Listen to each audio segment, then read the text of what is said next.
So good morning guys. और 9 मई के current affairs के वीडियो में हमारा पहला प्रश्न है, हाल ही में जारी रिपोर्ट के अनुसार देश के किन क्षेत्रों में इंटरनेट उपयोगकर्ताओं इंटरनेट यूजर्स की संख्या सबसे ज्यादा है? तो आंसर होगा ऑप्शन बी, ग्रामीण क्षेत्र में। तो ये रिपोर्ट जारी किसने की है? इसको जारी किया है IAMAI ने, मतलब internet and mobile association of India. तो इसने डिजिटल इन इंडिया नाम से एक रिपोर्ट जारी की है और उसमें बताया है कि पहली बार शहरी क्षेत्रों की तुलना में ग्रामीण क्षेत्रों में इंटरनेट यूजर ज्यादा थे। नवंबर 2019 तक देश में total 504 million active internet user थे, जिनमें से रूरल एरियाज में ग्रामीण क्षेत्रों में 227 मिलियन थे और 205 मिलियन शहरी क्षेत्रों में थे। अच्छा, इस रिपोर्ट में यह भी बताया गया है कि भले ही इंटरनेट यूजर ग्रामीण क्षेत्रों में ज्यादा थे, पर इंटरनेट पर समय बिताने के मामले में शहरी क्षेत्र सबसे आगे था और महिला इंटरनेट यूजर में 21% की वृद्धि देखी गई, जो कि पुरुषों की तुलना में 9% ज्यादा है। वैसे आपको इतना डिटेल में नहीं जाने की जरूरत है, आप सिर्फ इतना सा याद रख लेना, ये रिपोर्ट आई है और इस रिपोर्ट के अनुसार इंटरनेट यूजर्स सबसे ज्यादा किस क्षेत्र में देखे गए? ग्रामीण क्षेत्रों में। IAMAI की बात करेंगे, इसका हेडक्वार्टर है मुंबई में और इसके चेयरमैन है अमित अग्रवाल। बढ़ते हैं आगे। फिर है, हाल ही में सभी जिलों के अस्पतालों में वेंटिलेटर बेड की सुविधा वाला देश का पहला राज्य कौन सा बन गया है? सही उत्तर होगा ऑप्शन डी, उत्तर प्रदेश। तो उत्तर प्रदेश अपने हर जिले के अस्पतालों में वेंटिलेटर बेड की सुविधा देने वाला देश का पहला राज्य बन गया है। तो अब राज्य के सभी 75 जिले कोविड-19 के रोगियों को उच्च स्तर की देखभाल कर सकते हैं। अब बात उत्तर प्रदेश की है, तो कल भी हमने उत्तर प्रदेश से एक क्वेश्चन पढ़ा था। तो पहले तो आप उत्तर प्रदेश को मैप में देखिए, ये रहा मैप में उत्तर प्रदेश। कैपिटल इसकी लखनऊ है और लखनऊ किस नदी के किनारे स्थित है? तो ये गोमती नदी के किनारे स्थित है।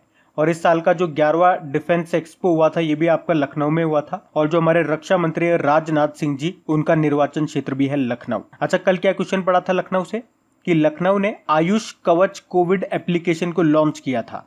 इसके मुख्यमंत्री हैं योगी आदित्यनाथ, गवर्नर हैं आनंदीबेन पटेल। उसके अलावा कुछ और पॉइंट में आपको रिवाइज करा दूं। अभी आपको याद होगा, उत्तर प्रदेश का जो किंग जॉर्ज मेडिकल यूनिवर्सिटी है, पहला सरकारी अस्पताल बना था प्लाज्मा थेरेपी का इस्तेमाल करने वाला, और कोरोना वायरस की पूल टेस्टिंग करने वाला भी ये पहला राज्य बना था। अभी इसने अन्नपूर्णा पोर्टल और आपूर्ति मित्र पोर्टल को भी लॉन्च किया था। उसके अलावा नीति आयोग ने महत्वाकांक्षी जिलों की लिस्ट जारी की थी, उसमें भी टॉप पे रहा था उत्तर प्रदेश का चंदौली जिला। और याद रखना, देश का पहला जानवरों का युद्ध स्मारक वॉर मेमोरियल बनाया जाएगा उत्तर प्रदेश के ही मेरठ में, जबकि देश का पहला हाथी अस्पताल आपकी मथुरा में है। देश का पहला हाथी जल चिकित्सालय भी आपका मथुरा में बना है। इसके अलावा याद रखना, देश की पहली नेशनल पुलिस यूनिवर्सिटी बनेगी ग्रेटर नोएडा में, और देश की पहली ट्रांसजेंडर यूनिवर्सिटी पूछा जाएगा तो ये बनेगी उत्तर प्रदेश की कुशीनगर में। तो ये पॉइंट्स ध्यान रखना। बढ़ते आगे। फिर है, हाल ही में एल्सा कॉर्प इंडिया के ब्रांड एम्बेसडर कौन बन गए हैं? सही उत्तर होगा option C, Ajinkya Rahane. ELSA ये इंग्लिश सिखाने वाली एक मोबाइल एप्लीकेशन है। इस एप्लीकेशन की मदद से आप अपने प्रोनाउंसिएशन को और भी इंप्रूव कर सकते हो, और इसी ने क्रिकेटर अजिंक्य रहाणे को अपना ब्रांड एम्बेसडर बनाया है। अजिंक्य रहाणे ये वाइस कैप्टन है आपकी इंडियन क्रिकेट टेस्ट टीम के। अच्छा, बाकी और बात करेंगे तो महेंद्र सिंह धोनी ये अभी पिछले महीने ही पोकर स्टार इंडिया के ब्रांड एम्बेसडर बने थे, और शार्दुल ठाकुर ये टाटा पावर के ब्रांड एम्बेसडर बने थे, और ऋषभ पंत ये JSW स्टील के ब्रांड एम्बेसडर बने थे। इनके अलावा शायद आपको याद भी होगा, शेफाली वर्मा ये पेप्सी की ब्रांड एम्बेसडर बनी थी, प्यूमा की ब्रांड एम्बेसडर बनी थी करीना कपूर, और सारा अली खान ये JBL जो कि ऑडियो डिवाइसेस बनाती है, ईयरफोन हेडफोन वगैरह, उसकी ब्रांड एम्बेसडर बनी थी। और अभी अमिताभ बच्चन किसके ब्रांड एम्बेसडर बने थे? IDFC फर्स्ट बैंक के ये पहले ब्रांड एम्बेसडर बने थे अमिताभ बच्चन। तो ये नाम भी सारे इंपॉर्टेंट है, लेटेस्ट ही हैं, तो याद रखना। बढ़ते हैं आगे। और गाइज, अगर वीडियोस आपको अच्छे लग रहे हैं, मेरी मेहनत अच्छी लग रही है और ये वाकई अगर आपके लिए हेल्पफुल हैं, तो प्लीज वीडियो को शेयर जरूर किया कीजिए। अगर इन वीडियोस से आपकी हेल्प होती है तो आप लोग मेरी हेल्प जरूर करें इन वीडियोस को लाइक और शेयर करके, ताकि इन वीडियोस को कंटिन्यू रखने में मुझे भी आपका सपोर्ट मिल सके। तो प्लीज इसे लाइक और शेयर जरूर करना। और अगर आप में से कोई इस वीडियो को फर्स्ट टाइम देख रहा है तो इस चैनल को आप सब्सक्राइब कर लीजिए, और सब्सक्राइब करने के बाद में पास में जो बेल आइकन आएगा उसे आप दबाना बिल्कुल मत भूलिएगा, क्योंकि आपको वीडियोस के नोटिफिकेशन तभी मिलेंगे जब आप बेल आइकन को प्रेस करोगे। तो चलिए अब बढ़ते हैं आगे। फिर है, हाल ही में यूनाइटेड नेशन एनवायरनमेंट प्रोग्राम ने भारत की गुडविल एम्बेसडर के रूप में किसका कार्यकाल 2022 तक बढ़ा दिया है? सही उत्तर होगा ऑप्शन बी, दिया मिर्जा का। तो भारतीय एक्ट्रेस हैं ये दिया मिर्जा, और इनको यूनाइटेड नेशन एनवायरनमेंट प्रोग्राम के द्वारा भारत में अपना गुडविल एम्बेसडर यानी कि सद्भावना राजदूत बनाया गया था, जिनका कार्यकाल अभी इस साल पूरा हो गया। तो अब उनका जो कार्यकाल है फिर से बढ़ा दिया गया है, बढ़ा करके 2022 तक कर दिया गया है। तो इनका नाम आपको याद रखना है। बाकी जो विश्वनाथ आनंद है, आपको पता होगा भी कुछ समय पहले वर्ल्ड वाइड फंड ने भारत के पर्यावरण शिक्षा कार्यक्रम का इनको राजदूत बनाया था। और सौरव गांगुली, इन्हें टोक्यो ओलंपिक में भारत का सद्भावना राजदूत गुडविल एम्बेसडर बनाया गया था। तो ये नाम भी ध्यान रखना। बाकी अगर यूनाइटेड नेशन एनवायरनमेंट प्रोग्राम की बात करेंगे, इसका जो हेडक्वार्टर है वो नैरोबी केन्या में है, और इसके जो एग्जीक्यूटिव डायरेक्टर हैं उनका नाम है इंगर एंडरसन। बढ़ते हैं आगे। फिर है, हाल ही में वर्ल्ड रेड क्रॉस डे कब मनाया गया? तो सही उत्तर होगा ऑप्शन बी, 8 मई को। तो 8 मई को मनाया जाता है वर्ल्ड रेड क्रॉस डे के रूप में। अच्छा, इसे मनाते क्यों है? तो जो स्वयं सेवक होते हैं, वॉलेंटियर्स होते हैं, उनके लिए इसे मनाया जाता है जिन्होंने जरूरत के समय लोगों की मदद में अद्वितीय योगदान दिया है। और 8 मई को ही क्यों मनाते हैं? तो 8 मई 1828 को हेनरी डुनेंट का जन्म हुआ था, और उन्होंने ही 1863 में स्विट्जरलैंड के जेनेवा में इंटरनेशनल रेड क्रॉस कमेटी की स्थापना की थी। इन्हें शांति का नोबेल पुरस्कार भी मिल चुका है। अच्छा, अगर वर्तमान में बात करेंगे तो international committee of red cross का हेडक्वार्टर आपका जेनेवा स्विट्जरलैंड में है, और इसके वर्तमान अध्यक्ष हैं पीटर मॉरर। अच्छा, ये तो हमने देख लिया 8 मई को हमने वर्ल्ड रेड क्रॉस डे मनाया। इसके अलावा 8 मई को एक और इम्पोर्टेंट डे मनाते हैं, वर्ल्ड थैलेसीमिया डे। थैलेसीमिया ये एक रक्त संबंधी अनुवांशिक रोग है। इसमें क्या होता है? तो इसके कारण हीमोग्लोबिन, जो ब्लड में हीमोग्लोबिन होता है, उसकी कमी हो जाती है। और आपको पता है हीमोग्लोबिन वाहक होता है ऑक्सीजन का। तो अगर हीमोग्लोबिन की कमी हो जाएगी तो फिर ऑक्सीजन सप्लाई हमारी बॉडी में अच्छे से नहीं हो पाएगी। तो इससे इंसान थका थका सा महसूस करता है और काफी सारी उसको दिक्कतें होती है। मतलब रक्त संबंधी अनुवांशिक रोग है, आप इतना याद रखो। तो 8 मई को 2 इंपॉर्टेंट डे हम लोगों ने देखे। अब इंपॉर्टेंट डे वाला क्वेश्चन है, तो अभी तक जितने भी इंपॉर्टेंट डे मई के महीने में हमने देखे, मैं आपको रिवाइज कराता हूँ। अगर आपको याद है तो मेरे साथ साथ बोलना। 1 मई को हमने मनाया था इंटरनेशनल लेबर डे, और 1 मई को ही गुजरात और महाराष्ट्र ने अपना स्थापना दिवस भी मनाया था। 2 मई को वर्ल्ड ट्यूना डे मनाया गया। ट्यूना एक मछली होती है। और 2 मई को ही अंतरराष्ट्रीय खगोल विज्ञान दिवस, इंटरनेशनल एस्ट्रोनॉमी डे भी मनाया। ये वैसे साल में 2 बार मनाते हैं, इस बार हम 2 मई को और 26 सितंबर को मना रहे हैं। उसके अलावा 3 मई को बहुत important day, world press freedom day मनाया, जिसकी थीम रही थी जर्नलिज्म विदाउट फियर और फेवर। और 3 मई को ही हमने वर्ल्ड लाफ्टर डे भी मनाया है। ये मई के पहले रविवार को मनाया जाता है। फिर 4 मई को अंतरराष्ट्रीय अग्निशमन दिवस, इंटरनेशनल फायर फाइटर डे मनाया। 5 मई को वर्ल्ड अस्थमा डे मनाया। ये मई के पहले मंगलवार को मनाया जाता है, और इसकी थीम रही थी इनफ अस्थमा डेथ। और 5 मई को ही हमने इंटरनेशनल मिडवाइफ्स डे के रूप में भी मनाया। फिर 7 मई को वर्ल्ड एथलेटिक्स डे के रूप में मनाया था। और अब 8 मई को वर्ल्ड रेड क्रॉस डे और ये वर्ल्ड थैलेसीमिया डे के रूप में मनाया। तो ये इंपॉर्टेंट डेज हैं, अभी तक हमने मनाए, इनको याद रखना। बढ़ते हैं आगे। फिर है, हाल ही में भारत सरकार ने विदेशों से भारतीयों को लाने के लिए किस नाम से एक मिशन शुरू किया है? सही उत्तर होगा option A, Vande Bharat mission. तो अभी भारत सरकार ने विदेशों में जो भारतीय फंसे हुए हैं उनको स्वदेश लाने के लिए वंदे भारत मिशन नाम से एक अभियान शुरू किया है। तो इस लॉकडाउन में जो भारतीय विदेशों में फंसे हुए हैं, लगभग 15,000 भारतीयों को भारत वापस लाया जाएगा। तो अभी 7 मई से 13 मई तक 12 देशों से अपने नागरिकों को वापस लाने के लिए 64 उड़ानों का संचालन किया जाएगा। अच्छा, आपको याद होगा कल परसों भी हमने पढ़ा था, हमारी जो भारतीय नौसेना है उन्होंने विदेशों में फंसे हुए भारतीयों को वापस भारत लाने के लिए समुद्र सेतु अभियान शुरू किया था। और उसमें 2 जहाजों का इस्तेमाल किया जा रहा है, एक का नाम है जलश्वा और दूसरे का नाम है मगर। अच्छा, यहाँ पे एक और प्रश्न मैं आपको बताऊंगा। अभी जो हमारा नागरिक उड्डयन मंत्रालय है, उन्होंने ड्रोन उड़ाने के लिए जो परमिशन लेनी पड़ती है, तो उस परमिशन लेने की प्रोसेस को आसान बनाने के लिए गरुड़ पोर्टल लॉन्च किया है। गरुड़, यहाँ पे गरुड़ का मतलब भी होता है government authorization for relief using drones. और हमारे नागरिक उड्डयन राज्य मंत्री कौन है? हरदीप सिंह पुरी हैं। बढ़ते आगे। फिर है, हाल ही में किस देश ने सफलतापूर्वक लॉन्ग मार्च 5B रॉकेट को लॉन्च किया है? तो सही उत्तर होगा ऑप्शन बी, चाइना ने। तो अभी हाल ही में चाइना ने चांद पर लैंडिंग की योजना के तहत अपने नए रॉकेट लॉन्ग मार्च 5B को सफलतापूर्वक अंतरिक्ष में पहुंचाया है। तो ये रॉकेट भविष्य में 2022 तक अंतरिक्ष यात्रियों को अंतरिक्ष स्टेशन तक ले जाने में मदद करेगा। इसके अलावा ये रॉकेट चाइना के तियांगोंग अंतरिक्ष स्टेशन स्थापित करने में भी मदद करेगा। अच्छा, अभी आपको याद भी होगा चाइना ने अपने पहले मार्स एक्सप्लोरेशन यानी कि मंगल अन्वेषण मिशन का नाम क्या रखा था जिसे वो 2020 के अंत में लॉन्च करेगा, तो उसका नाम रखा था तियानवेन-1। अब बात चाइना की है तो ये रहा मैप में चाइना। कैपिटल क्या है इसकी? बीजिंग है। याद रखना शंघाई कोऑपरेशन ऑर्गेनाइजेशन का हेडक्वार्टर आपके यहीं पर है। उसके अलावा एशियन इंफ्रास्ट्रक्चर इन्वेस्टमेंट बैंक का हेडक्वार्टर भी यहीं पर है। और यहीं पर 2022 में जो विंटर ओलंपिक गेम्स होंगे वो बीजिंग में ही होंगे। उसके अलावा 19वें जो एशियन गेम्स होंगे 2022 में वो चाइना के हांगझाओ में होंगे। और जो तीसरे एशियन यूथ गेम्स होंगे 2021 में वो चाइना के शांटाओ में होंगे। तो ये भी याद रखना। अच्छा, बात करेंगे चाइना की करेंसी क्या है। रेनमिन भी है। और करेंसी से एक पॉइंट में आपको बताऊं, अभी चाइना ने अपनी डिजिटल करेंसी लॉन्च कर दी है जिसका नाम रखा है DCEP यानी कि डिजिटल करेंसी इलेक्ट्रॉनिक पेमेंट। बाकी याद रखना भारत और चाइना के बीच के जो बॉर्डर लाइन है उसको क्या कहते हैं? मैकमोहन लाइन कहते हैं। और अभी आपको याद होगा अंतरराष्ट्रीय पेटेंट फिलिंग में टॉप पे रहा था चाइना, सेकेंड नंबर पे रहा था USA। बढ़ते आगे। फिर है हाल ही में विशाखापत्तनम पॉलीमर प्लांट में गैस रिसाव यानी कि गैस लीक की घटना में किस गैस का रिसाव हुआ? सही उत्तर होगा ऑप्शन ए स्टाइरीन। तो अभी आंध्र प्रदेश के विशाखापत्तनम में एक LG पॉलीमर प्लांट में स्टाइरीन गैस लीक हुई जिससे लगभग 11 लोगों की मौत हो गई। काफी हजारों लोग अस्पताल में पहुंच गए। तो ये जो स्टाइरीन है ये एक जहरीली ज्वलनशील यानी कि इन्फ्लेमेबल गैस है और इसे विनाइल बेंजीन, इथाइल बेंजीन या फिर फिनाइल बेंजीन भी कहा जाता है, जो प्लास्टिक इंजीनियरिंग उद्योग में इस्तेमाल की जाती है। अच्छा, गैस लीक से आपको एक प्रश्न याद आ रहा होगा, भोपाल गैस कांड। और वहां से दो प्रश्न आपको याद रखने हैं। वो कब हुआ था? 1984 में हुआ था, 2 और 3 दिसंबर के बीच की रात को। और उसमें किस गैस का लीकेज हुआ था? मिथाइल आइसोसाइनेट का हुआ था।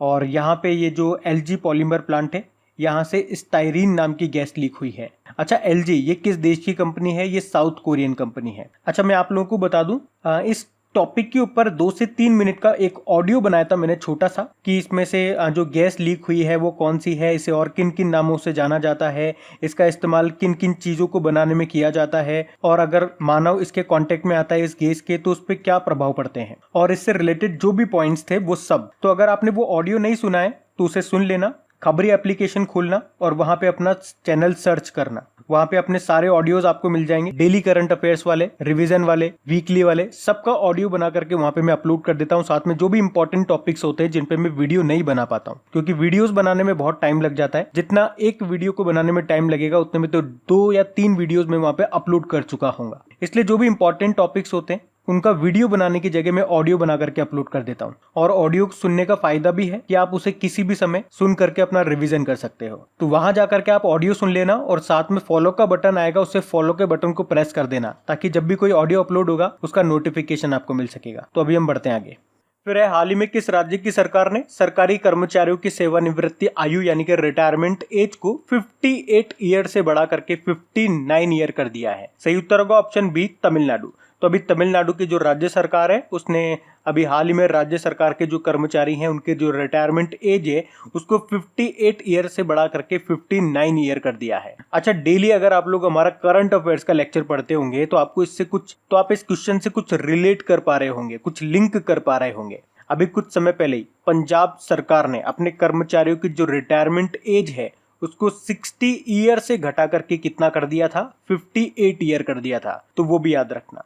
अब बात तमिलनाडु की है तो ये रहा मैप में तमिलनाडु। कैपिटल इसकी चेन्नई है। याद रखना चमड़ा अनुसंधान केंद्र आपका चेन्नई में ही है। मुख्यमंत्री हैं एड्डापड्डी के पलानीस्वामी और गवर्नर है बनवारी लाल पुरोहित। याद रखना तमिलनाडु में एक इंपॉर्टेंट मंदिर है, काफी बार एग्जाम में पूछा जाता है, मीनाक्षी मंदिर उसका नाम है। और एक और मंदिर एग्जाम में पूछा जाता है वो है सबरीमाला मंदिर, ये आपके केरल में पड़ता है। इसके अलावा अभी तमिलनाडु का जो 38वां जिला बना था उसका नाम क्या था? मयिलादुथुराई बना था। और भारत का पहला संगीत संग्रहालय ये कहाँ पे बना है? ये तमिलनाडु में ही बना है। और अभी रूपा गुरुनाथ का नाम याद रखना क्योंकि तमिलनाडु क्रिकेट एसोसिएशन की पहली महिला अध्यक्ष बनी थी। मतलब देश के किसी भी राज्य के क्रिकेट बोर्ड की पहली महिला अध्यक्ष हैं ये रूपा गुरुनाथ। इसके अलावा तमिलनाडु के कोयम्बटूर में मोदी किचन की स्थापना की गई है। और तमिलनाडु में कोरोमंडल तट पे जो कामराजार पोर्ट है जिसे आप पहले एन्नूर पोर्ट के नाम से जानते थे, उसमें सरकार ने अपनी 66.67% हिस्सेदारी को बेच दिया है। किसे बेचा? चेन्नई पोर्ट ट्रस्ट को बेचा है। बाकी तमिलनाडु के राजकीय पशु की बात करेंगे, नीलगिरी ताहर है। राजकीय पक्षी है कबूतर, राजकीय पुष्प है कुमुदनी और राजकीय वृक्ष है ताड़ का वृक्ष, पाम ट्री जिसे आप बोलते हो। बढ़ते आगे। फिर है हाल ही में जारी इंटरनेशनल एनर्जी एजेंसी की रिपोर्ट के अनुसार भारत में ऊर्जा की मांग कितने प्रतिशत घटी है? सही उत्तर होगा ऑप्शन सी 30%। तो इंटरनेशनल एनर्जी एजेंसी की ग्लोबल एनर्जी रिव्यू 2020 रिपोर्ट के अनुसार भारत लॉकडाउन के कारण एनर्जी की डिमांड यानी कि ऊर्जा की मांग 30% तक घट गई है। तो हर सप्ताह लॉकडाउन बढ़ाए जाने से सालाना मांग में 0.6% की कमी आएगी, ऐसा बताया है इस रिपोर्ट में। और साथ में कहा गया है कि लॉकडाउन के कारण इंडस्ट्रीज का रुझान सोलर, विंड और हाइड्रो पावर की ओर बढ़ा है, जो कि एक अच्छी बात है। बाकी इंटरनेशनल एनर्जी एजेंसी की बात करेंगे, इसका हेडक्वार्टर आपका पेरिस, फ्रांस में है और इसकी स्थापना हुई थी 1974 में। बढ़ते हैं आगे। फिर है हाल ही में किस राज्य के मुख्यमंत्री ने मुख्यमंत्री योगा योग योजना शुरू की है? तो सही उत्तर होगा ऑप्शन डी, त्रिपुरा सरकार ने। तो अभी त्रिपुरा के जो मुख्यमंत्री हैं बिप्लब कुमार देब, उन्होंने मुख्यमंत्री योगा योग योजना शुरू की है।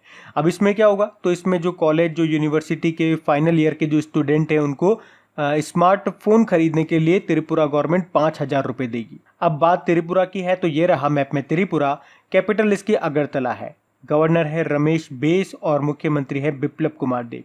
याद रखना, जो खर्ची पूजा है ये आपका हिंदू फेस्टिवल है जो मनाया जाता है त्रिपुरा में। इसके अलावा त्रिपुरा हाईकोर्ट के चीफ जस्टिस अभी बन गए कौन? अकील अब्दुल हमीद कुरैशी बन गए। एक इंपॉर्टेंट नेशनल पार्क है यहाँ पे, राजबरी नेशनल पार्क, और एक क्लाउडेड लेपर्ड नेशनल पार्क भी याद रखो यहीं पर है। अच्छा, अभी त्रिपुरा सरकार ने नेबरहुड क्लासेस की भी शुरुआत की थी और कृषि क्षेत्र से जुड़े उद्यमियों यानी कि एंटरप्रेन्योर के लिए एग्रो एंटरप्रेन्योर फैसिलिटेशन डेस्क की भी शुरुआत की थी त्रिपुरा सरकार ने। बढ़ते आगे। फिर है हाल ही में फ्लिपकार्ट कॉमर्स ने किसे फ्लिपकार्ट और मिंत्रा के CFO यानी कि चीफ फाइनेंस ऑफिसर के रूप में नियुक्त किया है? तो सही उत्तर होगा ऑप्शन सी, श्रीराम वेंकटरमन। तो श्रीराम वेंकटरमन अब फ्लिपकार्ट और मिंत्रा के CFO होंगे, चीफ फाइनेंस ऑफिसर होंगे। आपको पता है फ्लिपकार्ट और मिंत्रा इन दोनों को खरीद लिया है वॉलमार्ट ने, यानी कि वॉलमार्ट की सब्सिडरीज हैं ये। बाकी कृष्णन रामचंद्रन की बात करेंगे तो अभी मैक्स बुपा हेल्थ इंश्योरेंस के MD CEO बने थे ये, और श्रीधर पात्रा ये नाल्को के CMD बने थे। नाल्को मतलब नेशनल एल्यूमिनियम कंपनी। और तरुण बजाज की बात करेंगे तो RBI के सेंट्रल बोर्ड के डायरेक्टर बने ये। इसके अलावा आप जानते होंगे ये अभी कॉर्पोरेट अफेयर्स यानी कि वित्त मामलों के सचिव बने थे। अच्छा, फ्लिपकार्ट की यहाँ पे बात है तो इसकी जो स्थापना हुई थी 2007 में हुई थी। हेडक्वार्टर इसका था कहाँ पे? बेंगलुरु में। और इसके फाउंडर थे कौन? सचिन बंसल और बिन्नी बंसल। लेकिन अब वॉलमार्ट ने खरीद लिया है इसको, तो अभी CEO इसके कौन है? कल्याण कृष्णमूर्ति हैं। तो अब बात करेंगे कल के वीडियो में पूछे गए प्रश्न के उत्तर की। तो कल के वीडियो में आपसे पूछा गया था अभी हाल ही में 2020 का young career award in nano science and technology से किसे सम्मानित किया गया? तो सही उत्तर था ऑप्शन बी, सौरभ लोढ़ा। आप सभी ने प्रश्न का बिल्कुल सही उत्तर दिया है। और गाइज, अगर वीडियो को अभी तक आपने लाइक शेयर नहीं किया है, इसे लाइक शेयर करना भूल गए हैं तो प्लीज इसे लाइक शेयर जरूर कीजिएगा। तो गाइज, इन सभी क्वेश्चंस का क्विज बना करके मैंने एप्लीकेशन पे अपलोड कर दिया है। तो अगर आपने वीडियो बिल्कुल ध्यान से देख लिया है तो वहां जाइए और इन सभी क्वेश्चंस का आप प्रैक्टिस लगा लीजिए, ताकि ये सारे क्वेश्चंस आपको अच्छी तरीके से याद हो जाए। और जो नए स्टूडेंट इसे पहली बार देख रहे हैं, आपको बता दूं कि क्विज में अब रैंकिंग फीचर भी ऐड हो चुका है। तो अगर आप कम समय में ज्यादा से ज्यादा क्वेश्चन राइट करते हो तो आपका नाम आपके फोटो के साथ टॉप 10 स्टूडेंट्स में आपको दिखाई देगा। आपको ही नहीं, जितने भी लोग क्विज लगाएंगे उन सबको दिखाई देगा कुछ इस तरीके से, ताकि आपको भी एक अंदर से मोटिवेशन मिल सके कि आपको भी यहां तक पहुंचना है, ताकि सब लोग आपको टॉप 10 में देख सकें।